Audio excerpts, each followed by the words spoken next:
আসতে আর হাতে গোনা কয়েকটা দিন বাকি, তাই নজর রাখতে হচ্ছে। আসছে মা, ভাসছে গায়ে।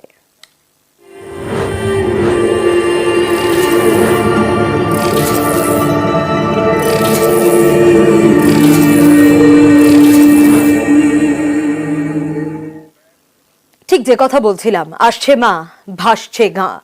ডিভিসি জল ছেড়েছে, আর তাতে ভয়াবহ অবস্থা চারিদিকে। দুর্গাপুজোর আর কয়েকটা দিন বাকি, কিন্তু ৭৮-এর পর এত বড় বন্যা দেখলো খানাকুল। ডিভিসির ছাড়া জলে জল যন্ত্রণার ছবি। নেই খাবার, নেই পানীয় জল। গ্রাউন্ড জিরোয়ে নিউজ 18 বাংলা।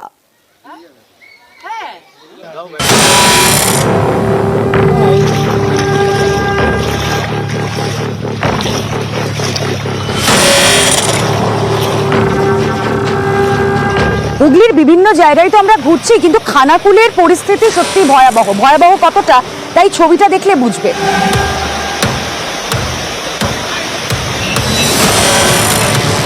এই জলে একটা স্রোত রয়েছে, ছোট ছোট ঢেউ রয়েছে, এবং সেই স্রোতের বিপরীতে দাঁড়িয়ে আপনাদের সামনে সেই ছবি তুলে ধরা সত্যি কষ্টসাধ্য।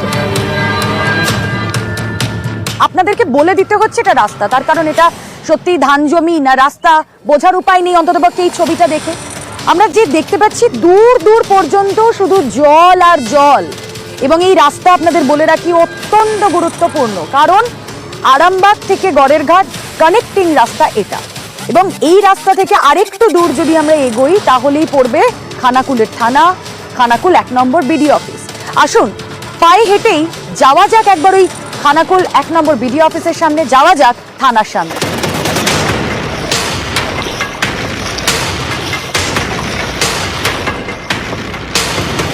এই যে আপনাদের বলছিলাম অত্যন্ত গুরুত্বপূর্ণ রাস্তা, যেটা ১ কোমর সমান জল, সেই রাস্তা পেরিয়ে এলেই এই যে খানাকুল থানা, সেই খানাকুল থানার বাইরে এখনো জলমগ্ন পরিস্থিতি। একদিন আগে পর্যন্ত থানার ভেতরে পর্যন্ত জল ছিল, যেহেতু ভেতর পর্যন্ত জল ঢুকে গিয়েছিল তাই ওখানেও ত্রিপল দিয়ে বেঁধে তারা একটা অস্থায়ী ক্যাম্প মতো ছাদেই করে রেখেছিলেন। থানা চত্বরের এই অবস্থায় এখনো পর্যন্ত জল নামেনি। জল কবে নামবে, সাধারণ মানুষের মতো এখানকার পুলিশ কর্মীরা তারাও দিন গুনছেন।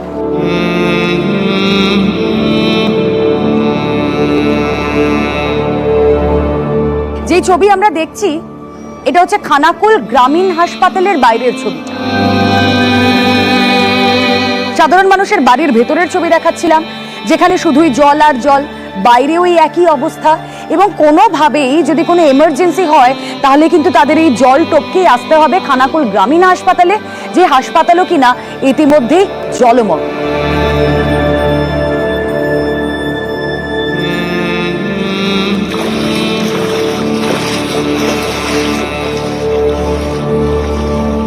কোথাও গোড়ালি সমান জল, কোথাও হাঁটু সমান জল, আবার কোথাও কোমর সমান জল। আর দেখুন কি অদ্ভুত একটা কন্ট্রাস্ট। এই মুহূর্তে মা দুর্গার আবাহন সূচিত হচ্ছে বিভিন্ন জায়গায়, জেলার বিভিন্ন প্রান্তে এভাবেই মণ্ডপ তৈরির কাজ শুরু হয়ে গিয়েছে। পুজো তো আর হাতে গোনা কয়েকটা দিন, আর এই সময় আমরা সকলেই মনে মনে বলি আয়রে ছুটে আয়, পুজোর গন্ধ এসেছে। কিন্তু সত্যি খানাকুলের মানুষজন পুজোর সেই গন্ধটা সত্যি কি উপভোগ করতে পারছেন? বিস্তীর্ণ জায়গা যা জলমগ্ন, তাদের মুখে চওড়া হাসি ফুটবে তো, কারণ আমরা প্রত্যেকেই জানি আসছে মা, ভাসছে গা।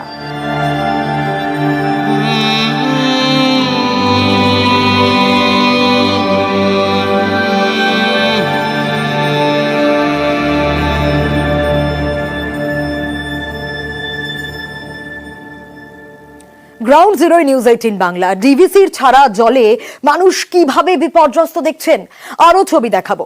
হুগলিতে জলবন্দী হাজার হাজার মানুষ। প্লাবন পরিস্থিতিতে খাবার ও পানীয় জলের যোগানে টান। প্রশাসনের তরফে যুদ্ধকালীন তৎপরতায় চলছে কাজ। দুর্গম এলাকায় ত্রাণ ও পুনর্বাসনে সমস্যা।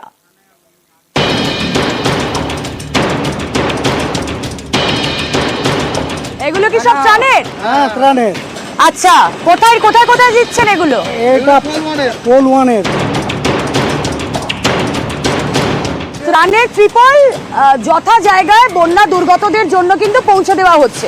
এই যে বিভিন্ন সময় অভিযোগ উঠছে যে ত্রাণের ট্রিপল নেই, আমরা কিন্তু ছবি যা দেখতে পাচ্ছি যে না, এখানে বন্যা দুর্গত যারা রয়েছেন আর্তদের জন্য কিন্তু প্রশাসনের তরফ থেকে সহযোগিতার হাত বাড়িয়ে দেওয়া হয়েছে, এবং এই লরি করে ত্রিপল নিয়ে যাওয়া হচ্ছে যেখানে যেখানে সাধারণ মানুষ তারা আটকে রয়েছেন। এবং আপনাদেরকে বলছিলাম না জলকষ্টের কথা, আপনারা দেখুন এখানেই কিন্তু পিএইচির জল যা প্যাকেট করা হচ্ছে এবং এই জলও কিন্তু পৌঁছে যাবে বন্যা দুর্গতদের কাছে এবং শুকনো খাবারের পাশাপাশি তো আছেই।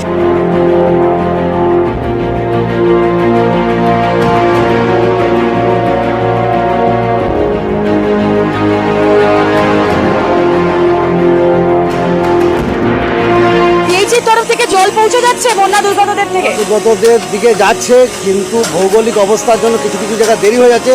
তবুও এখানকার যারা পঞ্চায়েত বা পঞ্চায়েত সমিতি ব্লক বা মেম্বার যারা আছে বা আদার্স যারা পাবলিক আছে তারা এখান থেকে গাড়ি করে মানুষের বাড়ি বাড়ি পৌঁছে দিচ্ছে। কত প্যাকেট তৈরি হচ্ছে ধরুন? মোটামুটি 30-40 কখনো ঠিক নেই, হিসাবের বাইরে চলে যাচ্ছে, কেননা জলটা খুব প্রয়োজন বলে। সকাল 6টা থেকে একদম রাত্রি 80-90 যা ইচ্ছা, মানে আমরা সর্বসময় আমরা দিতে প্রস্তুত। সকাল 6টা থেকে চলছে কাজ, এখন কতক্ষণ শেষ হবে আমরা এখনো ঠিক বলতে পারবো না। অনেকেই শুনছি বলছে যে ঠিকঠাক মতো তারা এই ত্রাণ পাচ্ছে না, ত্রিপল পাচ্ছে না, জল পাচ্ছে না। ছবি তো দেখছি একদম অন্য। দেখুন, আমাদের যেহেতু জলেতে চতুর্দিকটা ঘেরাও আছে, হয়তো যেই কথাটা আমার 10টার সময় যাওয়ার কথা সেটা 11টায় যাচ্ছে, মালটা আমার যাচ্ছে, কিন্তু জলের ভৌগোলিক অবস্থার জন্য এটা দেরি হচ্ছে। মাল সকলে পাচ্ছে, সকলেই পাবে। ওই যে আপনাদেরকে বলছিলাম না যে ত্রাণ দেওয়ার জন্য প্রশাসন সচেষ্ট, কিন্তু এমন অবস্থা হয়ে রয়েছে বিভিন্ন দিকের, এমন জলমগ্ন পরিস্থিতি যে সেই জল পেরিয়ে সাধারণ মানুষের কাছে সেই ত্রাণটুকু পৌঁছাতে হয়তো কিছুটা সময় লাগছে।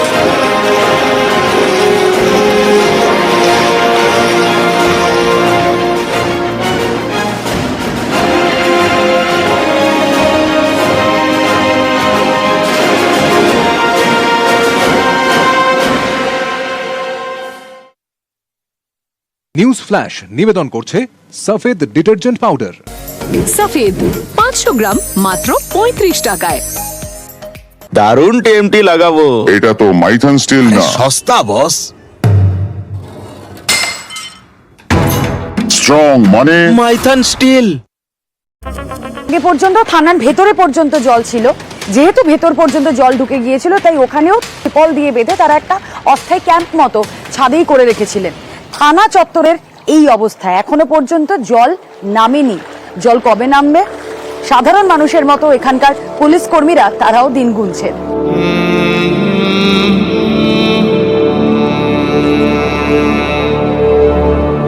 যে ছবি আমরা দেখছি এটা হচ্ছে খানাকুল গ্রামীণ হাসপাতালের বাইরের ছবিটা। সাধারণ মানুষের বাড়ির ভেতরের ছবি দেখাচ্ছিলাম, যেখানে শুধুই জল আর জল, বাইরেও এই একই অবস্থা। এবং কোনোভাবেই যদি কোনো এমার্জেন্সি হয় তাহলে কিন্তু তাদের এই জল টপকেই আসতে হবে খানাকুল গ্রামীণ হাসপাতালে, যে হাসপাতালও কিনা ইতিমধ্যেই জলমগ্ন।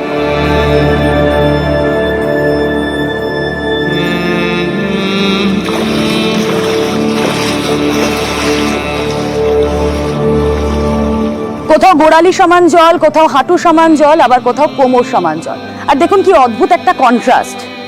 এই মুহূর্তে মা দুর্গার আবাহন সূচিত হচ্ছে বিভিন্ন জায়গায়, জেলার বিভিন্ন প্রান্তে এভাবেই মণ্ডপ তৈরির কাজ শুরু হয়ে গিয়েছে। পুজো তো আর হাতে গোনা কয়েকটা দিন, আর এই সময় আমরা সকলেই মনে মনে বলি আয় রে ছুটে আয়, পুজোর গন্ধ এসেছে। কিন্তু সত্যি খানাকুলের মানুষজন পুজোর সেই গন্ধটা সত্যি কি উপভোগ করতে পারছেন? বিস্তীর্ণ জায়গা যা জলমগ্ন, তাদের মুখে চওড়া হাসি ফুটবে তো? কারণ আমরা প্রত্যেকেই জানি আসছে মা, ভাসছে গা।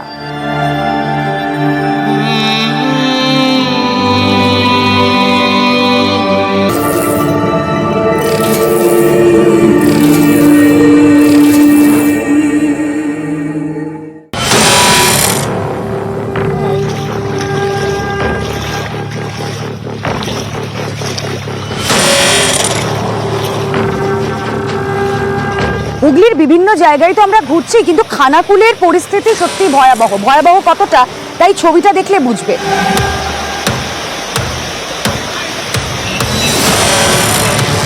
এই জলে একটা স্রোত রয়েছে, ছোট ছোট ঢেউ রয়েছে, এবং সেই স্রোতের বিপরীতে দাঁড়িয়ে আপনাদের সামনে সেই ছবি তুলে ধরা সত্যি কষ্টসাধ্য।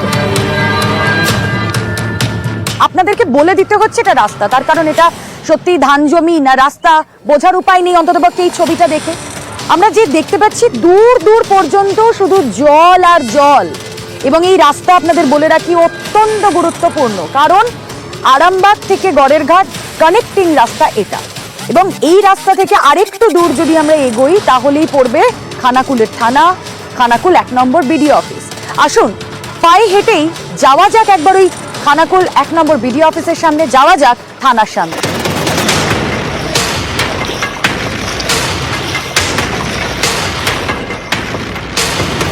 এই যে আপনাদের বলছিলাম অত্যন্ত গুরুত্বপূর্ণ রাস্তা, যেটা 1 কোমর সমান জল, সেই রাস্তা পেরিয়ে এলেই এই যে খানাকুল থানা, সেই খানাকুল থানার বাইরে এখনো জলমগ্ন পরিস্থিতি। একদিন আগে পর্যন্ত থানার ভেতরে পর্যন্ত জল ছিল, যেহেতু ভেতর পর্যন্ত জল ঢুকে গিয়েছিল তাই ওখানেও ত্রিপল দিয়ে বেঁধে তারা একটা অস্থায়ী ক্যাম্প মতো ছাদেই করে রেখেছিলেন। থানা চত্বরের এই অবস্থায় এখনো পর্যন্ত জল নামেনি। জল কবে নামবে? সাধারণ মানুষের মতো এখানকার পুলিশ কর্মীরা তারাও দিন গুনছেন।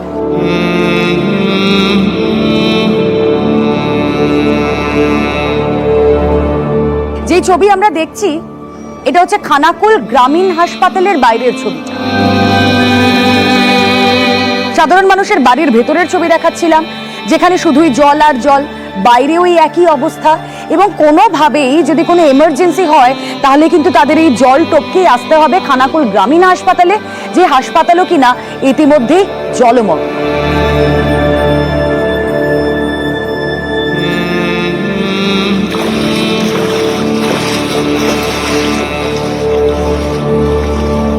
কোথাও গোড়ালি সমান জল, কোথাও হাঁটু সমান জল, আবার কোথাও কোমর সমান জল। আর দেখুন কি অদ্ভুত একটা কন্ট্রাস্ট। এই মুহূর্তে মা দুর্গার আবাহন সূচিত হচ্ছে বিভিন্ন জায়গায়, জেলার বিভিন্ন প্রান্তে এভাবেই মণ্ডপ তৈরির কাজ শুরু হয়ে গিয়েছে। পুজো তো আর হাতে গোনা কয়েকটা দিন, আর এই সময় আমরা সকলেই মনে মনে বলি আয়রে ছুটে আয়, পুজোর গন্ধ এসেছে। কিন্তু সত্যি খানাকুলের মানুষজন পুজোর সেই গন্ধটা সত্যি কি উপভোগ করতে পারছেন? বিস্তীর্ণ জায়গা যা জলমগ্ন, তাদের মুখে চওড়া হাসি ফুটবে তো? কারণ আমরা প্রত্যেকেই জানি আসছে মা, ভাসছে গা।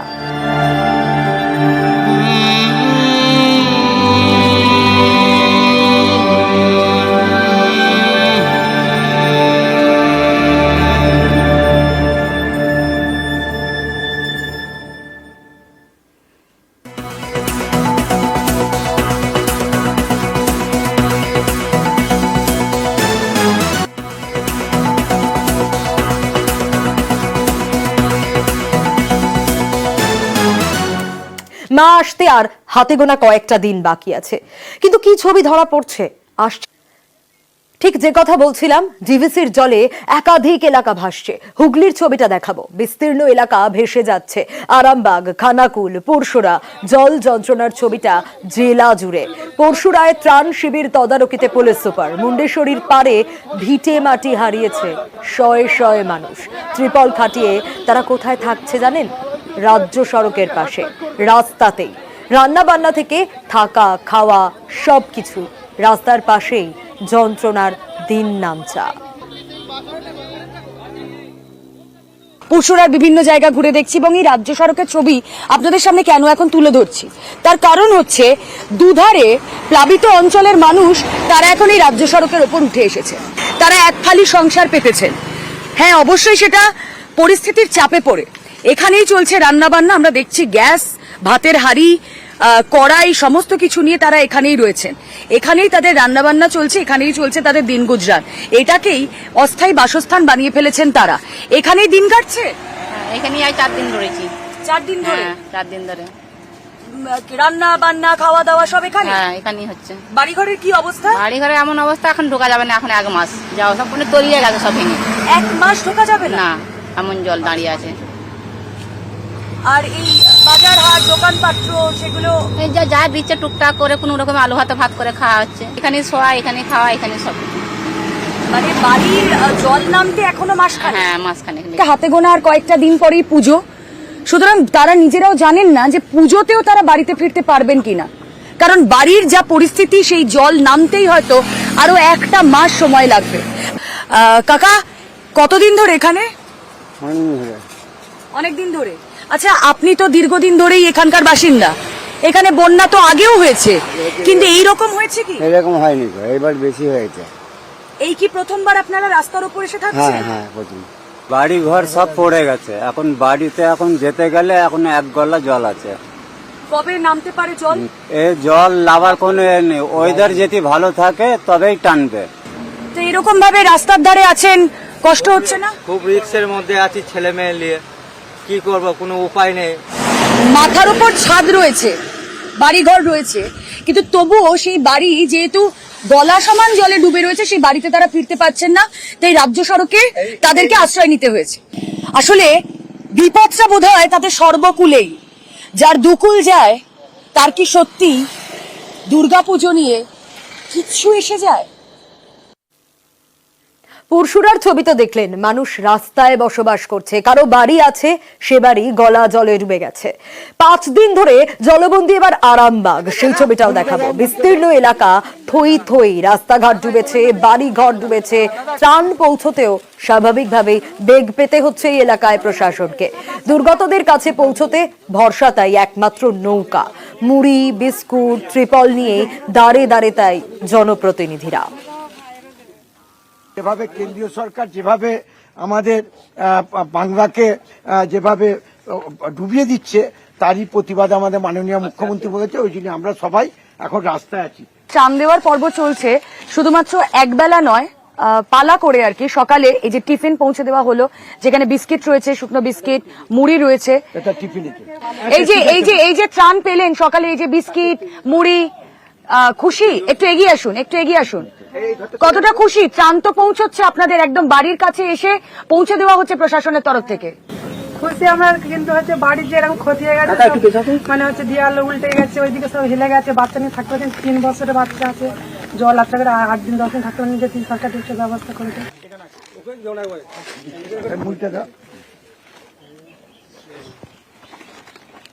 আচ্ছা, এদের ত্রিপলের এটা নামটা নোট করে না প্রধান, নামটা নোট করে না, কি নাম আছে? ওই বাড়িটা কি ওদের নাম? একটু নাম, দুটো বাড়িতে দুটো ত্রিপল দিতে হবে। ত্রাণ পাচ্ছেন তো সময় সময়? হ্যাঁ, কি কি হাতে কি কি পেলেন একটু দেখান, কি কি পেলেন? মুড়ি আর বিস্কুট প্রশাসনের তরফ থেকে তো বাড়ি এসে এসে দিয়ে যাওয়া হচ্ছে, আপনারা খুশি তো? হ্যাঁ, এবং সেই ছবি তো আমরা তুলে ধরছি, যেখানে ত্রাণ মানুষের দুয়ারে পৌঁছে যাচ্ছে, একেবারে দুয়ারে ত্রাণের ছবিটা আপনাদের সামনে আমরা তুলে ধরছি। দেখছেন তো ছবিগুলো। বানভাসী বাংলায় দুর্গতদের পাশে প্রশাসন, রিলিফ ক্যাম্পে ঠাঁই শয়ে শয়ে দুর্গতদের, কারণ মাথার উপর ছাদ নেই। ত্রাণ শিবিরে খিচুড়ি ভরসা। হাতে গোনা যখন আর কয়েকদিন বাকি, তখন আমরা চারপাশে যখন হুগলির বিভিন্ন জায়গা ঘুরে দেখছি, আমরা দেখছি কাশফুলের দোলা সেখানে। কিন্তু তারপরে যখন আমরা ভেতরে পৌঁছচ্ছি, একদম রিমোট এরিয়া, যেখানে পৌঁছানোটাও ভীষণ টাফ, সেখানে দেখছি সাধারণ মানুষ তারা সত্যিই কষ্টে রয়েছেন, কিন্তু তাদের কষ্ট লাঘব করার চেষ্টা প্রশাসন করছে। আমরা এখানে যে ছবিটা দেখতে পাচ্ছি, এখানে পেঁয়াজ কাটা, পেঁয়াজ ছোলা, আদা রসুন ছাড়ানো সবকিছুই চলছে। আমি তাদের সঙ্গে কথা বলবো, কারণ এটা শুধুমাত্র আজকে একদিনের নয়। কবে থেকে করছেন এই কাজ এখানে বন্যার জন্য? বুধবার থেকে। কত মানুষের জন্য করতে হচ্ছে তাও প্রত্যেক দিন? 1.5-2,000।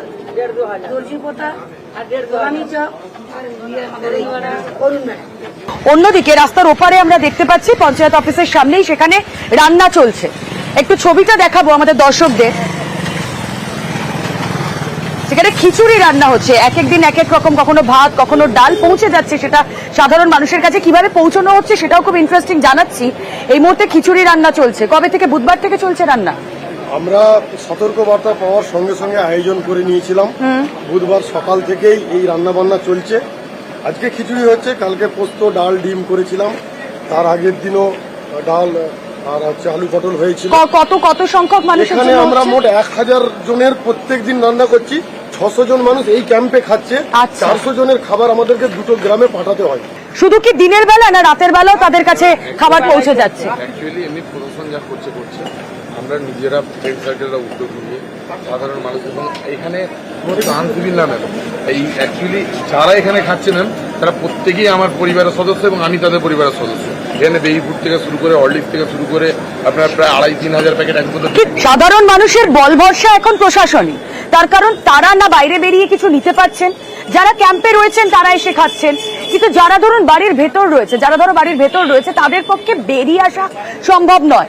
এবং যে কথা তারা বলছিলেন যে এখান থেকে যখন খাবার তারা নিয়ে যাচ্ছেন মাথায় করে, আমরা দেখে এসেছি যে সেখানে বুক পর্যন্ত জল এখনো, এবং আমরা জানি যে আবারও একটা দুর্যোগের মেঘ ঘনাচ্ছে। দুর্যোগের পরিস্থিতি, আর মা দুর্গা তো দুর্গতি নাশিনী। আমরা সেই আশাটুকুই করতে পারি যে এই দুর্যোগ যেন তাদেরকে আরো দুর্ভোগের মধ্যে না নিয়ে যায়, দুর্গতদের পাশে দাঁড়াতে যেন মা আসেন।